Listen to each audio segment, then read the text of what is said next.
Hello and welcome, everyone. Thank you for taking the time and for tuning in for the Digital World Town Hall meeting, which we do weekly. And we go through some fun stuff, basically a general overview of prior topics, and then just general questions for anyone in the audience, topics, thoughts, feedback, and really just looking to hear from folks as we're developing real time. So, Wally, thank you for being here. And again, congratulations on the new addition to your world. I know that's a special time. Some of the stuff we might talk about might be forward looking, and it is a private membership association that you're tied to with this digital world.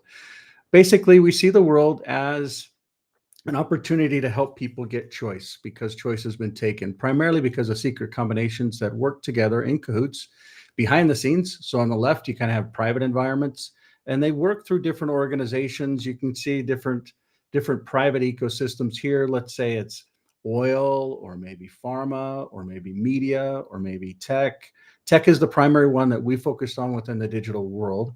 But all of them come together through project finance within different environments, namely countries or monetary systems or treasuries on the right, which some of us know as public combinations, but ultimately the goal is to be able to bring transparency and honesty to these environments, which ultimately give choice to humanity. So we've been working on that well over 15 years, and we're grateful for those that have been tuning in for coming up on 5 years for these little weekly meetings and updates. The goal is to find balance, and your participation, your involvement actually helps to be able to find that, at least create it through time. Maybe we'll make mistakes, maybe we'll go down a path that's wrong, but because we do this weekly, we can at least see it and stop it early. So we'll talk about this, but primarily focused on decentralized systems, which use derived keys. And the derived keys basically run your world, but you don't have to worry about losing 12 words that you're given that's tied to you as an individual when you use different systems. Maybe it's passwords, maybe it's health, maybe it's where you go, what you do, what you search, maybe it's finance, etc. The goal is to be able to use key rotation and key management. For instance, today you use these things called credit cards, and they have a private key and a public key, just like what this is. So what we're seeing here is actually a private key. You write that down, and then you'll be shown a public key when you get in. That's what the world calls cryptography, or short is called crypto. But when you look at the credit card systems, they basically do the same thing. So you have a number, and then you have usually a 3 or 4 little digit thing. That's a private environment, but they have you replace those every 3 to 4 years. Why? Because they usually get violated. And what's crazy is some of the new systems then link it in. So the bottom line is the existing financial system will be replaced with cryptography because it absolutely is secure and a much better way to do things. And when you look at what Bitcoin did in 2017, 2018, we had a financial implosion within the US that rocked the whole rest of the world, primarily in the financing of the homes and insurance companies and mortgage companies and everything behind it. And when you really start peeling back the onion, it's really these secret combinations that we're talking about. So with the decentralized systems, we really see the physical world and digital world coming together for the betterment of humanity. And that's what this is all about. So thank you for tuning in. We're going to give you an update on some key things. They primarily rate on these top 4 topics: exchange, phones, homes, autos, and community. Today, we're going to focus a lot about phones. We haven't done that before, and some new exciting environments that may be tying in between the phones and the homes, but it'll come from the same organization. Historically, we've had an organization that has been tied to what's called Clear Center. Clear Center has been around for about 17, almost 18 years. And some wonderful people that have been involved. Some of these people actually span some of the other businesses, and I want to give a shout out to them. I won't be specific on full names, but I just want to recognize them because sometimes we fly through some of these topics and we don't look back to see how we got to where we are. First off, I will start with David Loper. David and myself have worked together into the early mid 90s, basically, probably 1997, 1996.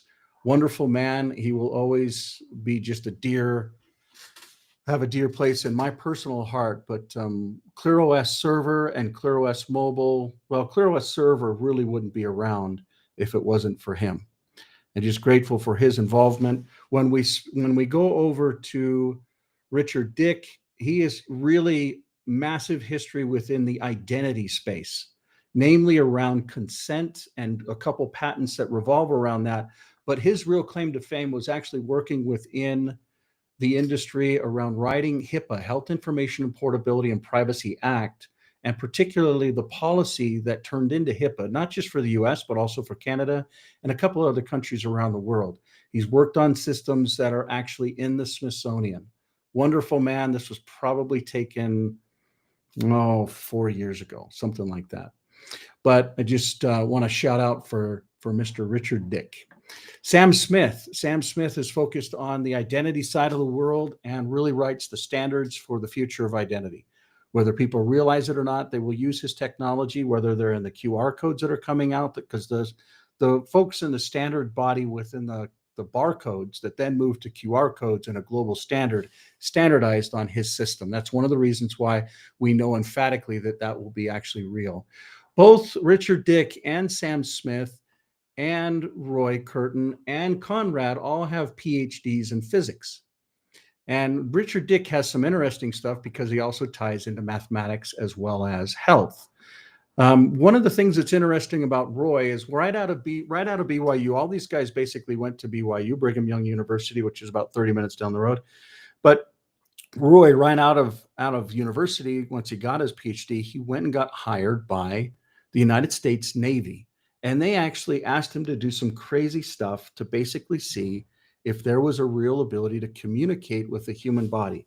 Fast forward, you see a device. I don't know if you can see it, but you see a device like this that literally can actually communicate with the human body.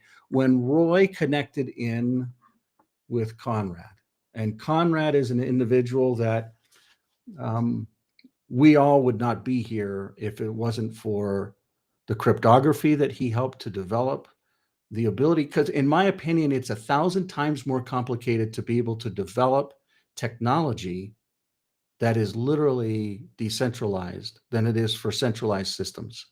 So we're grateful for the efforts that tie to that. And then Bryson, and I hope to be able to share a little bit more time with you and with Bryson here in the future. But Bryson basically helped to build a technology that combined the server layer at the home with storage and kind of the future. So if you've ever seen me hold up a server that kind of looks like this, but it's bigger, I actually have it in the other room. But that's basically the individual that helped start that. There's a bunch of other people all behind these individuals, but these are the leaders that help to really build not only identity and health and storage, but cryptography and really open source. And what I'd like to do is just give a shout out to David around open source, namely ClearOS Server. ClearOS Server has been around for 17 years. It comes from the Clear Center software business, originated with Point Clark Networks up in Canada, Toronto. Wonderful people. We bumped into them in 2005 and just spent a long time with them. We're grateful for the ability to know and understand how we got there. The ClearOS Server comes in 3 different versions: the Community Edition, the Home Edition, and the Business Edition. The Community Edition is absolutely unlocked and free. It's a binary replacement of Red Hat Enterprise Linux. And it literally, all of these systems are pre-installed on Hewlett-Packard servers worldwide today. I'll go through and actually show you the Clear Center website and show you some of the technology. So for those of you that don't know what Hewlett-Packard is, it's the #1 server in the world. And they actually pre-install ClearOS Server even today on these different technologies. Some of the things that we're going to talk about is not just the wide adoption that Clear Center brought or the partners from around the world, like literally global partners. There was over 320 different partners at one time in all different jurisdictions. So literally all around the world. But what we're going to talk about is really what happened when IBM bought Red Hat Enterprise Linux and killed CentOS. So literally the technology that ClearOS Server was built on, we built a web interface and a technology around a marketplace to enable server networking gateway-based functions and features, so to speak. So you can kind of see, whoa, it's taking a little bit of time here. Give me a second. You can see a little bit of the adoption around the world. At one point, there were over 450,000 deployments in 150 countries and 86 languages.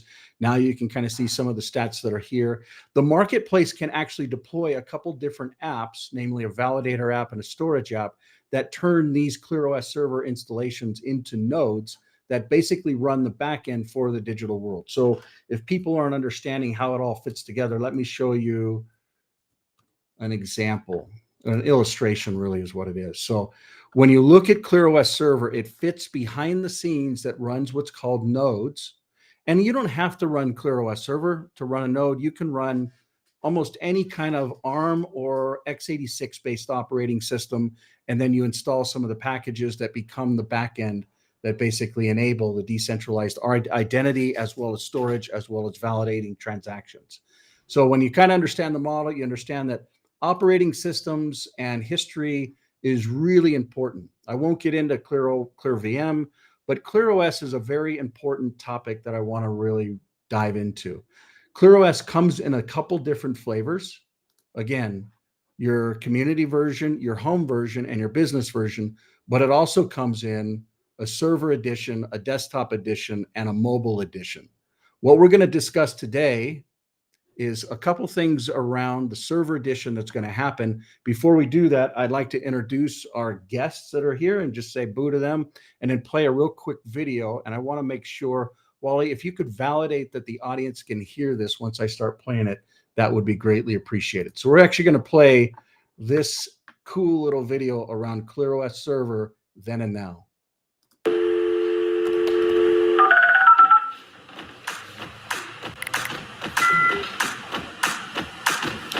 We can hear it. Oh, thank you.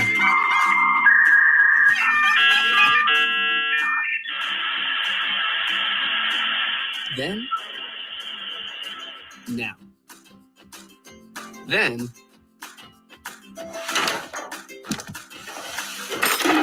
now. Then, and now. Introducing ClearOS, the evolution of IT. Building your IT infrastructure should be as simple as downloading apps on your smartphone. And managing it, well, that should be just as simple. With ClearOS, you have freedom. Freedom to choose from countless IT apps for server, network, and gateway, and deploy them how and when you want, on-premise or in the cloud. Run it at your home, at your business, or start your own business installing ClearOS. The hybrid approach of ClearOS breaks down entry barriers and maintenance complications. So hey, you, join the evolution of IT today. ClearOS, redefining IT. Try it or buy it today at clearos.com.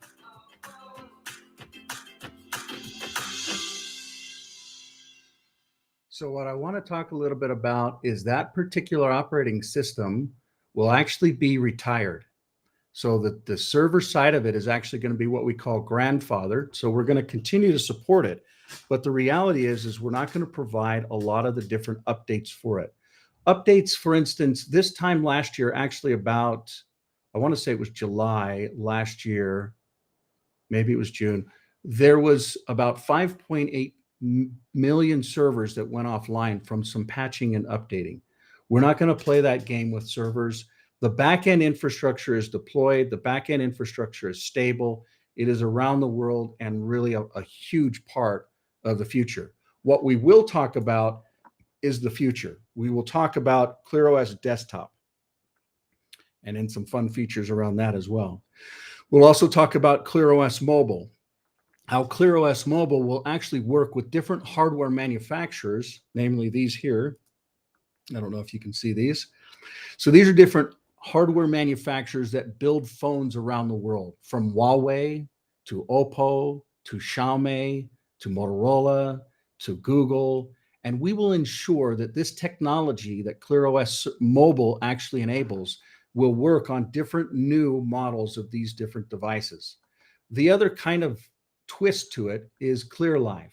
So when we look at what we're talking about with ClearLife, ClearLife is actually going to work with all those same manufacturers. Now, most of those manufacturers actually have their own operating system. Some of those phones, like Samsung and others, you can actually replace the operating system with an operating system like ClearOS Mobile. Some people will do it, a very small portion of them will. But the key is a lot of folks will actually want maybe Samsung Life or Xiaomi Life or Huawei Life. Imagine if these life apps don't just focus on countries that actually want to help provide value for their different nationals or members or citizens, but imagine if the actual systems are available to the manufacturers themselves, specific for the manufacturers.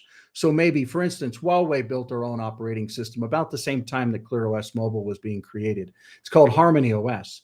And Harmony OS has its own marketplace, just like ClearOS Mobile does. But Huawei wouldn't install ClearOS Mobile on the Huawei servers. Someone would have to do that on their own, and it's quite complex. But Huawei would take a version of Huawei's Life app and decentralize the phones. So imagine a suffocation strategy around the world where the phone operating system or the phone apps enable decentralization. The next thing that I want to discuss is ClearOS Desktop. Many of you have asked over the years. As a matter of fact, some of you have actually seen units. So for those that can actually see my screen here, this is actually a small unit. This is one of the smaller units. So there's actually a 13-inch hardware device that we've been working with different features and functions. And then there's another device that I'd like to bring to your attention. And this particular device is unique. It's different than anything that I think most of you have seen, whereas it actually has 3 screens.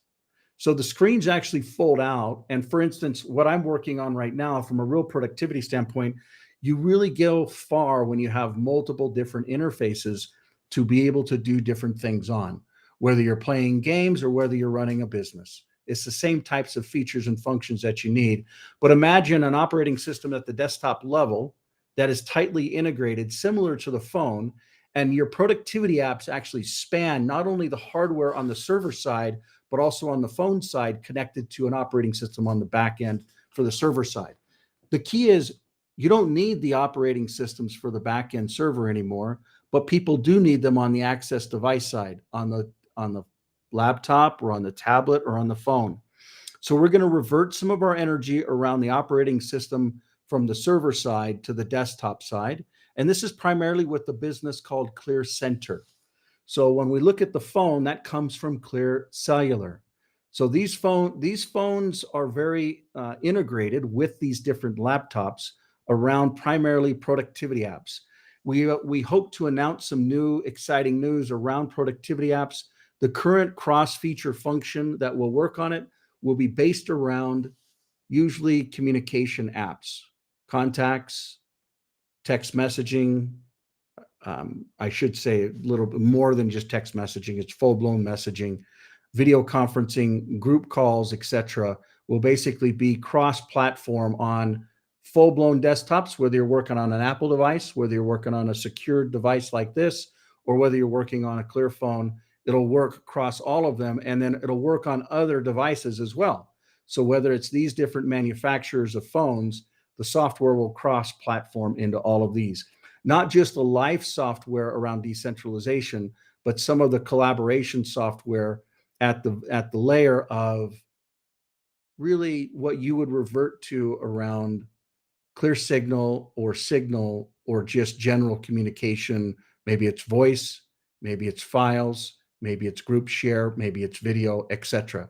So grateful for those of you that have held on for so long. I know that many have asked for this over the years, but we're proud to announce that. We're looking forward to some additional products. I won't go through the details, but there's some massive partnerships that are currently being built that will bring forward the ability to connect both the decentralized world and the centralized world together. So we'll talk a little bit about those over the next coming weeks, but you need to know there's been a lot of advancements around that over this last week. One of the other things that's happening is the ability to actually get within different jurisdictions. So for instance, what we're looking at here within the digital world is one of the 10 jurisdictions that's a nation or a kingdom or a country, etc. This is the Kingdom of Hawaii that basically can allow for companies to get created. And once the companies are created, then they can actually get full-blown employer identification numbers built into the actual process of doing it. So the ability to actually be issued identification numbers through the process and linked to centralized systems that then creates a kind of suffocation strategy that ties to it. With that being said, any feedback or comments based upon what we've already talked about before I jump into the next topics? Now is your time Anyone? Thoughts, comments? By the way, Victoria, welcome. Susan, Jay Scott, got a lot of new names. You're all quiet today. Did you see anything exciting? Did you see anything that you might use in your own world? Did you see anything Yes. that, go ahead. How about the laptop? Is it something that you feel you would actually use? Well, I don't see why not. I use my laptop all day long. Why wouldn't I? I mean, is it user friendly? Could I actually run my business on it like I do on my Mac? That's the goal. So, Well, I can do all that. yeah. So a lot of folks, they see technology. For instance, your Mac is actually built on a version of Linux. It's called FreeBSD. The operating system doesn't have the same retribution as a lot of other Linux distributions, but we've been in the Linux world for a long time, since 2005. So what is that, 20 years now? And we believe that it's actually time to explore. Now, these units are not shipping, but we do believe it's time to actually start productizing in a serious way. We started this about 4 years ago, and then we thought, you know what, the timing is not right. Focus on the phones, focus on the ability to get these things cross mobile ready. So Huawei, Xiaomi, Oppo, Samsung, Google, etc. And then once that's done and the phone layer is what we call suffocation strategy out, then you can move into a different layer and then you connect it. It's really the same thing that Apple did. They basically have one user experience. So for instance, you use messages and contacts and mail and photos all through the devices, whether you're on a tablet, whether you're on a phone, or whether you're on a PC or a desktop or even a laptop. So it's the same type of experience. The technology is already there. We've already been supporting it at the phone, but we support it across other platforms. There's no reason why we shouldn't support it over a secured platform where people can actually have a decentralized system where the data on the device is also theirs. So it's not backing up to Google, it's not backing up to Apple, etc. So if this is something that excites you, know that that is something that is currently being worked on. What's nice about these Digital World Town Hall meetings is you get to see stuff before it's actually come out, and then we'll let you know when you can actually start the ordering process and those fun types of things. So thoughts or comments? Go ahead. When it's available? Nah, not yet, but we will. You'll be the first ones to know in this body. Okay, thank you. Thoughts or comments? We currently have the physical units and are testing different processes. It's a long process. And the other thing that's important is if we don't get the adoption or the technology integration, it tells us that it's not something that will actually materialize. So we go about the product launches very different than other centralized closed businesses. So other thoughts or comments or feedback, positive or negative, it's always welcome. Hey, Michael, it's Victoria. Hi, Victoria. I was just wondering, so with the Clear OS, I know like Apple doesn't translate to Android or PC always. So when you're using the Clear operating system on a laptop, if you're still using an Apple or an iPhone, Android, Microsoft phone, whatever it might be, how does that translate into connectivity onto the laptop? Because I know right now, like I connect my cloud files from my Google Drive through an app on my Microsoft Office computer. Really? So how does that connect? Your question is actually brilliant because historically there have actually been two different islands that folks have been inside of. And I'm getting a little bit of feedback. If you want, you can just mute and then come back on if you've got a follow-up question. But basically, Apple and Windows have always been separate until Steve Jobs went to Bill Gates and said, we need $100 million. We're going to build the Office Productivity Suite of Microsoft onto Apple if you do this. So literally it was a business deal. Bill Gates gave Steve Jobs 100 million. They went out and built some new versions of some of the new tech. And as a return, Apple allowed the Microsoft Productivity Suite to be able to be installed. Prior to that, you basically had files that were really disjointed. You had photos that were disjointed. You had authentication processes, printing processes. They were all siloed. But with the common ground that really came together was the protocols and the standards that Linux brought into the world. IPFS, Interplanetary Filetary System, was a decentralized protocol that came after a lot of the different file protocols that were laid, with TCP/IP and IPX and all of these different standards, that Linux basically allowed both Windows and Apple devices to basically communicate on a Linux system together at the same time. So instead of having vendor lock-in and silos with Microsoft and Apple, in the middle, Linux-based operating systems and protocols and apps basically enabled that unity. And so we anticipate the same thing happening at the desktop level for that. The things you have to worry about are really printers, drivers, video cards, software stacks, but a lot of the different apps that we're working within will authenticate off of a QR code scan that create the derived keys, so the identity is all being aligned. And that's one big thing that really you had what they call network directory services with Microsoft as well as with Novell. But Novell is actually where it started, then with IPX, and then Microsoft came out with TCP/IP.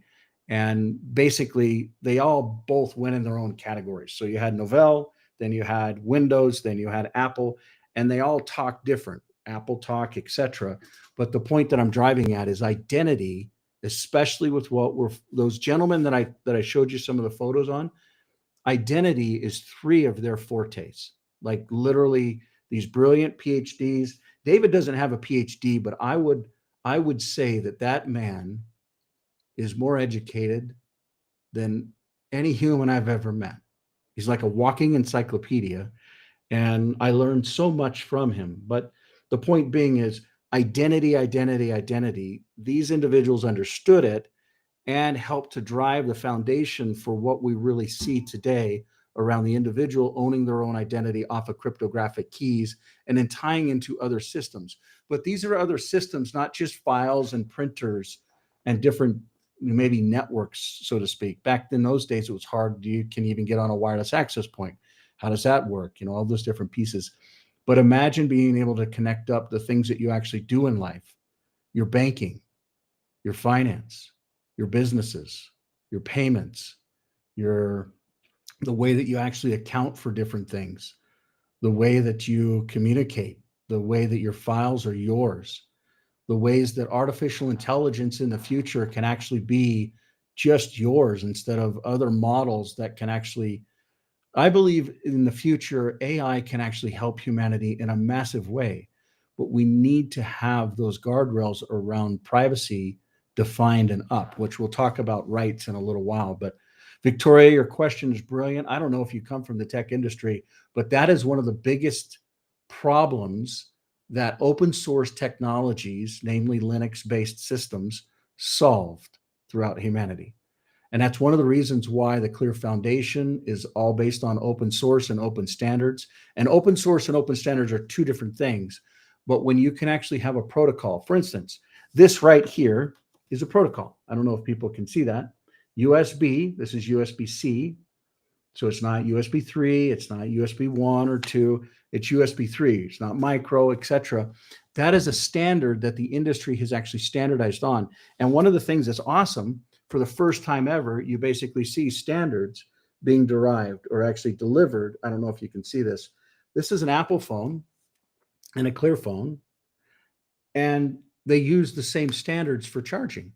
So for those of you that know, everything that we do is all off of USB-C. That's a good example of a standard that has basically been propagated from the world to general adoption. And for the longest time, I don't know if for those of you that are Apple users, they went from one power source to a different power source to a different, and literally they've all standardized on USB-C now. You may say, no, mine has still the Apple product, proprietary little adapter, but you can actually charge it not just from that proprietary adapter, but from USB-C. So good question, Victoria. And thank you. And I'm so sorry that I wasn't able to meet with you when you're out here, but it was a terrible time. It was just multi-loaded, so to speak. So next question or thought or comment.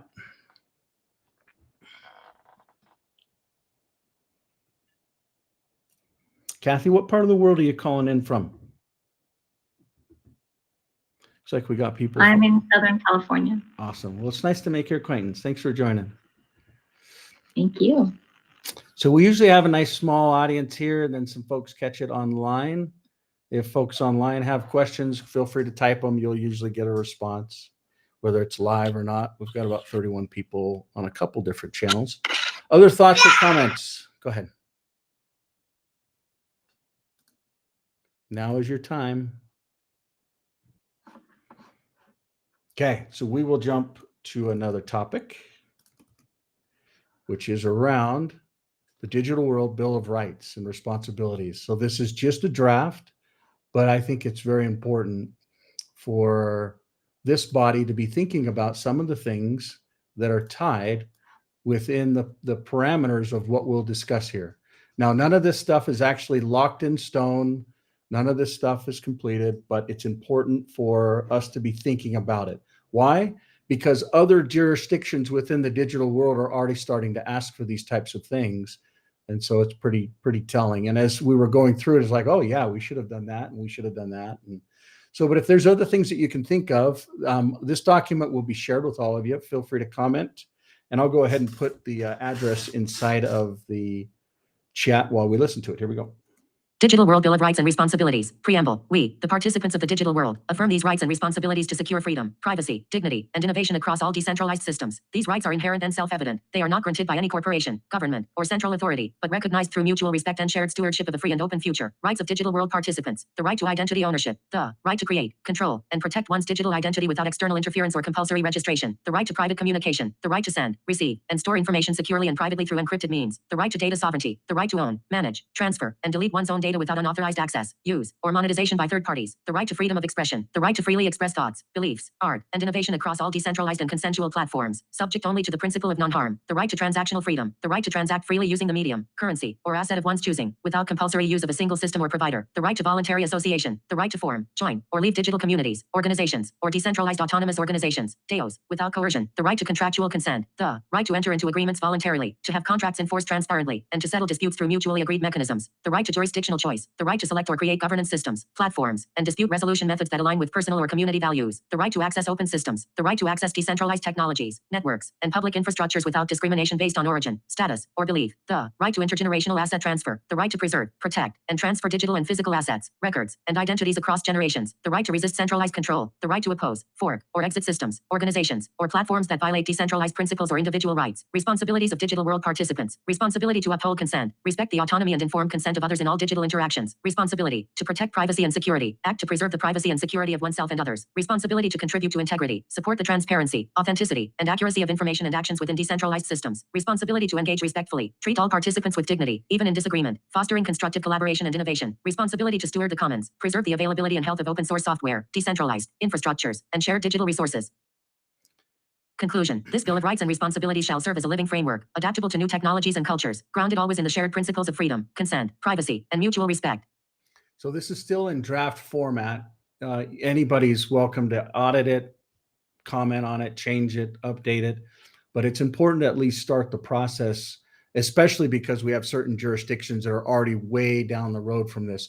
A lot of this uses some of the content that they've already built tied in with digital world and AI as well. So this is one of the first things that a lot of folks are asking for. We've got a constitution draft. We've got a declaration, not in draft form, but completed.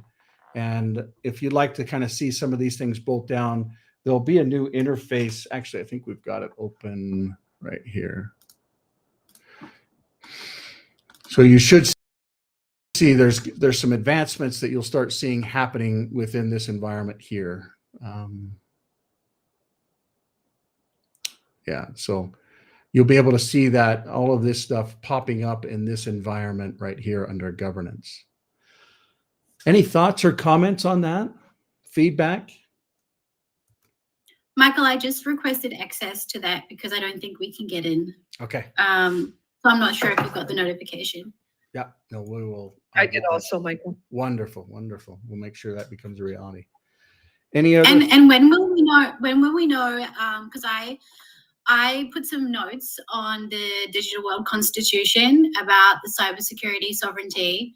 When will we know when those are finalized? Like who's checking them and how will we know when they're finalized?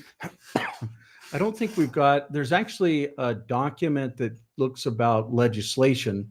I don't know about the Constitution, but it goes through and says what the timeframes and the process is for legislation to be enacted. And I personally don't run that part of it. So I don't really know the timeframe. I can tell you some of the stuff, it probably took us about 6 months to formalize the declaration. We had about 80 or 90% of it done. Primarily from Conrad. It was really a wonderful job, but we got some feedback from Phil Lane Jr. That was really material, and we changed a lot of it there. By the way, Phil Lane Jr., for those of you that are not aware, he is connected with the King of the Hawaiian Kingdom, and there's some synergies and alignment that are happening there that are just beautiful, beautiful alignment. So that's this last week as well. But Becca, I don't have a particular time frame. I do think that on these particular things, the goal is to get them into this environment here. So be able to see them here, and then you'll be able to vote on them if it's something that you actually want to get involved with. So for instance, for any of you that want to get involved, let's say in this particular council around health, right, or finance, or you can literally just scan with your Life app, any Life, Vanuatu Life, Fiji Life, Clear Life, Hawaiian Life, any of them basically work to add that to your profile. And you can join different councils and you can share information or be private or not, but it's going to work the same way around the scanning of the documents. So there'll basically be an approval process there. It won't be through a shared document platform system unless you want to edit those. So does that make sense? Yes, it does. Thank you. Mm-hmm. Any other comments around that particular rights and Bill of Rights document, which I believe is just as important as the Declaration as well as the Constitution, because it spells out what we can actually do. Now, the question is, how do we solidify it? How do we ensure that there's authority structures and then that the general populace will actually adopt it? There's some interesting stuff that we're looking at around diplomatic acceptance within law enforcement in different ecosystems that we're currently working through, as well as some legal cases to set some legal precedents for some of the things that are found therein, because it really bridges a digital environment and a physical environment together. So other thoughts or comments on this topic before we move to the final and last one? You guys are all muted and you're all quiet. If there is, feel free to interrupt. I'll jump to the next one real fast. So this next one ties to events. So this particular event, we have 2 new events. For those of you that have not been to some of these over the years, we've been involved with them for, what is it? So this is the 6th year. So 2021, 22, 23, 24, 25, and 26. So 25. This is going to be an event that will be the first week of August.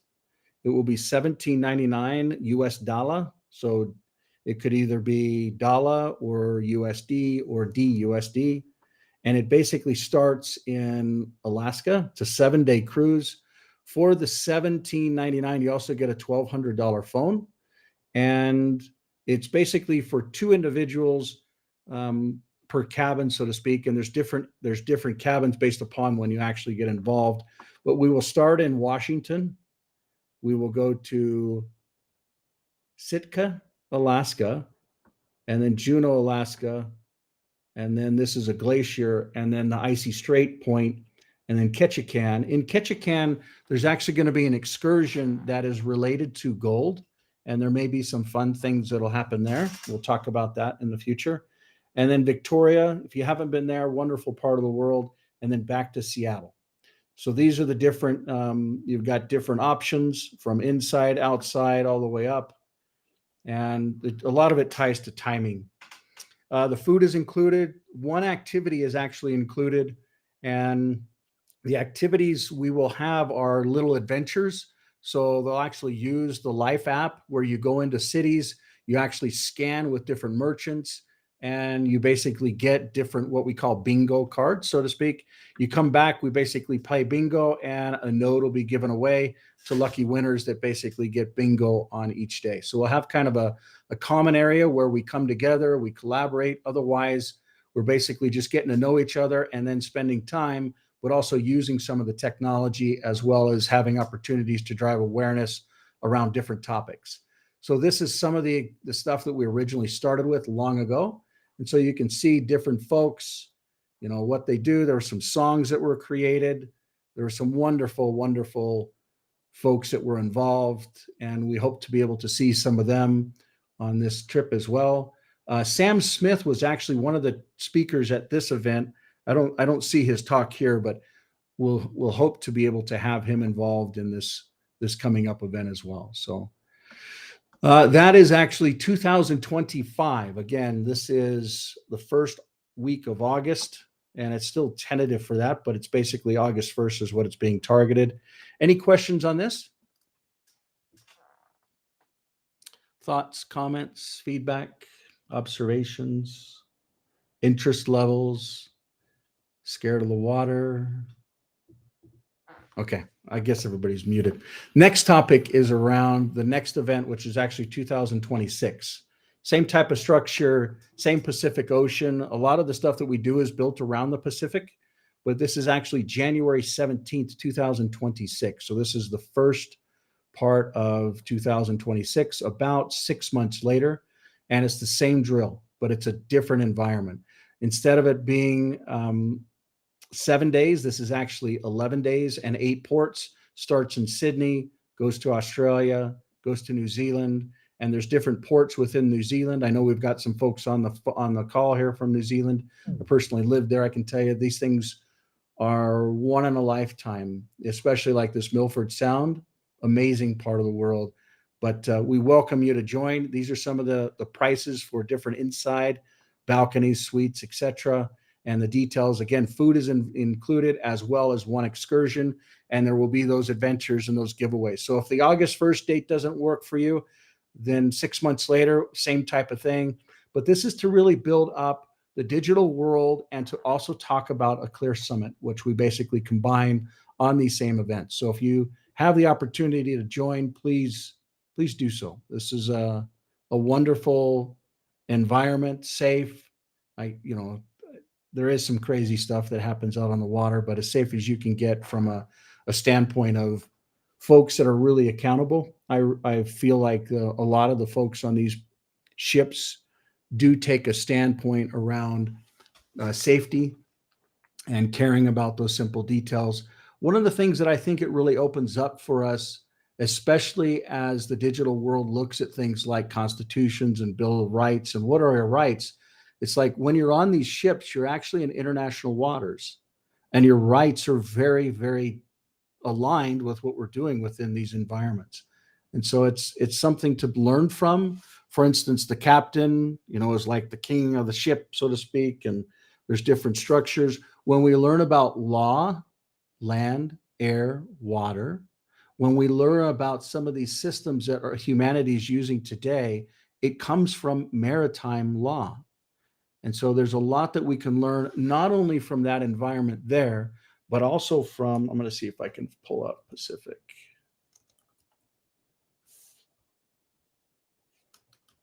If you go to Pacific Life, you can see a lot of the different parts of the Pacific that we've been working in, so to speak, but it's really the largest part of the world. The Pacific Ocean is the largest body of water. It covers almost half of the earth, and it's made up of 3 different cultures, basically: Polynesia, Melanesia, and Micronesia, 25,000 islands, 40 billion acres, and we will continue to explore it in different ways. Not that there's not a lot going on in other oceans, maybe the Caribbean or the Atlantic, but there's a lot of other activities that are already happening over there. And when we look in the Pacific, the cultures here really understand decentralization. They understand it in the core of who they are. Maybe it's the kingdom of Atui, which really is the Pacific environments and Polynesia environments coming out of Kauai. Maybe the kingdom of Aotearoa, or the kingdom of Hawaii, which we speak so much of, Samoa, Tonga, Tuvalu, which is really the smallest country, least traveled country, but the first country to actually sign up with the digital world and the involvement.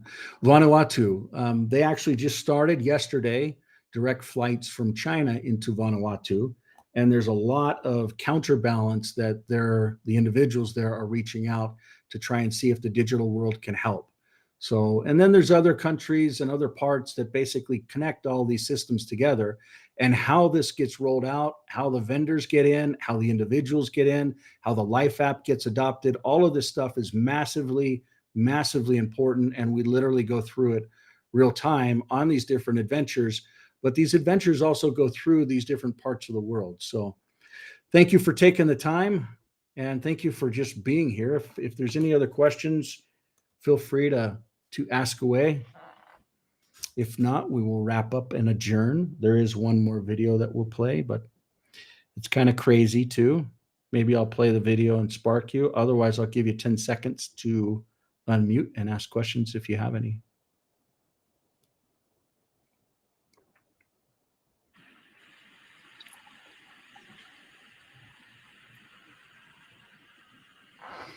Okay.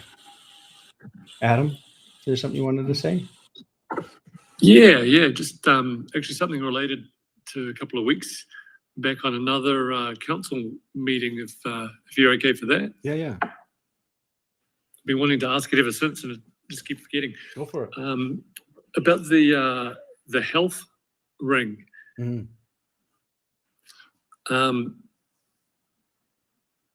Your wedding ring finger is the only finger on your hands that connects directly to your heart.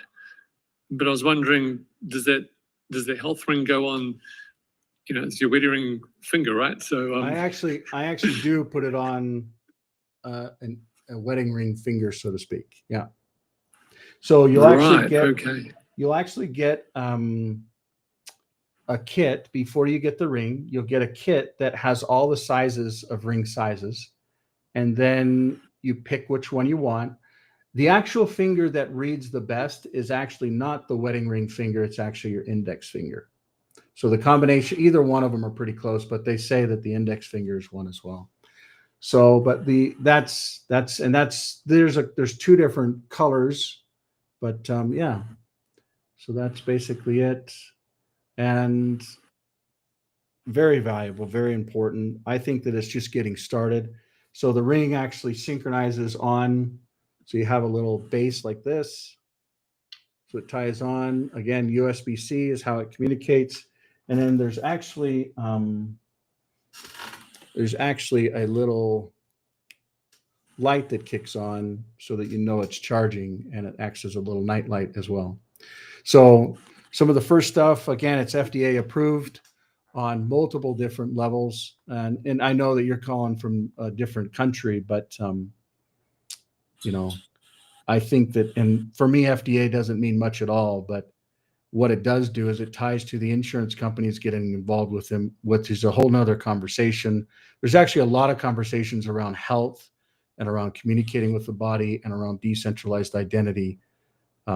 It's a massive conversation, and literally we've spent a lot of time. I mean, Roy Curtin, the guy on the right, in that photo that I showed earlier, he's really a pioneer in communicating with the body through yes or no questions. And he built software that did some amazing things. A lot of it was actually with that finger. If you've ever heard of BioMeridian, you hold on to a rod like this that actually has a lead that goes to a machine that he builds. And then he has another side of it that basically is a pointer that actually ties to a meridian, because you actually have a meridian in your ring finger. So you're right. And that actually closes that loop. And then he communicates with the body. I mean, I haven't seen one time where it wasn't accurate. And so it's like, how do you do that at scale?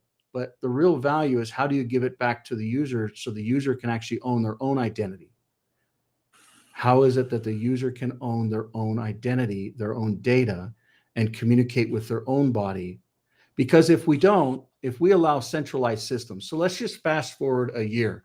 And let's say that Larry Ellertson and the ChatGPT folks and some other folks get together and they basically spend $500 billion and build out data infrastructure to then build health systems that actually use this type of technology to communicate with the body. Some of the other systems they're developing go under the skin, go into the skin, go in your body in many different crazy ways, or get implanted into your head.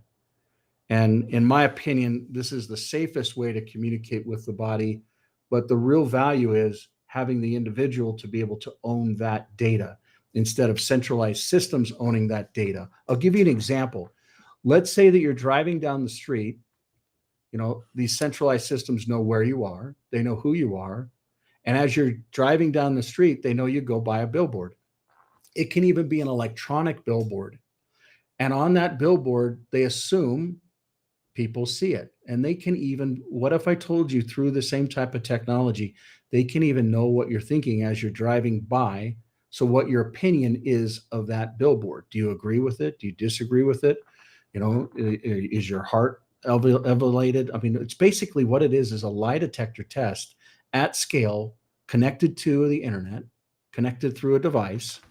And it literally has machine learning and artificial intelligence on the other side of it.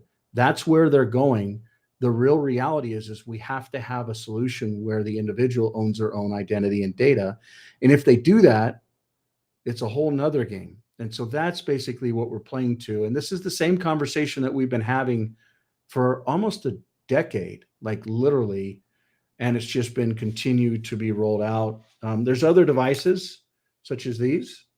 So this is actually a really, the original tech we thought would be able to work with watches, but we're actually getting better connectivity and communication from rings than we are with watches. So believe it or not, a smaller little device like this, we can actually do some better communication. Now, the batteries do last a little bit longer in these.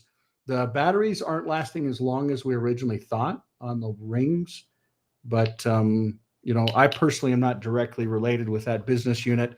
There's some amazing people, even some of the people that I talked about in some of the prior slides. But questions, thoughts, comments? Doesn't matter if it's about this conversation or another. But Adam, thanks for the question and appreciate your involvement. Big time. Okay, we will go and jump to another topic, which is relative. The lust to control other human beings is a story as old as time. There's a very strong drift in the direction of globalization, of the ultimate centralization of control in the hands of unelected officials at supranational organizations. They want all of the resources of the world in their pocket. The bigger picture is that an attempt is underway now to collapse liberal democracy and replace it with global technocracy. This is a coup. They're saying we can control with rules. We don't need currency anymore. It's like an inverted prison. You are supposedly free to roam about, but everything you want to access is behind lock and key. The potential for social control is gigantic and potentially irreversible. They plan to commandeer land, reduce farming, and radically change the food we eat, transform the supply of electricity, and then dictate how we use it, and replace currency with a system of credits. All three strategies are built on the premise of a climate crisis caused by carbon dioxide. I do not think there's a climate crisis, and I base that on all the evidence and the climate data sets that we build to answer questions just like that. The government is very clear that they want a catastrophic story. There is no single science paper that proves conclusively that humans control all or most of the global climate. Europe's mad dash towards net zero is effectively economic suicide. Politicians are purposely impoverishing ordinary people, purposely deindustrializing Europe. It's just tremendous amount of damage in the name of saving the planet. It does make you ask, what is it we're actually saving if we're paving it over? I think what we're dealing with here is actually a global war on agriculture. When you look at how many farms are selling up, we're walking into food shortages. If I can switch everybody from real food to pharma food, then 100% of the agriculture industry can go through my publicly traded stocks, and I have complete control. This is the biggest public relations scam in the history of the world. But it's far more than that. It's a blueprint. It is the action plan. All life on Earth is going to be radically changed. Everything will be monitored. The environmental consequences of every human action. The general population cannot fathom the psychopathy of the vision that they're facing. Once the digital ID is in place, it's game over for humanity.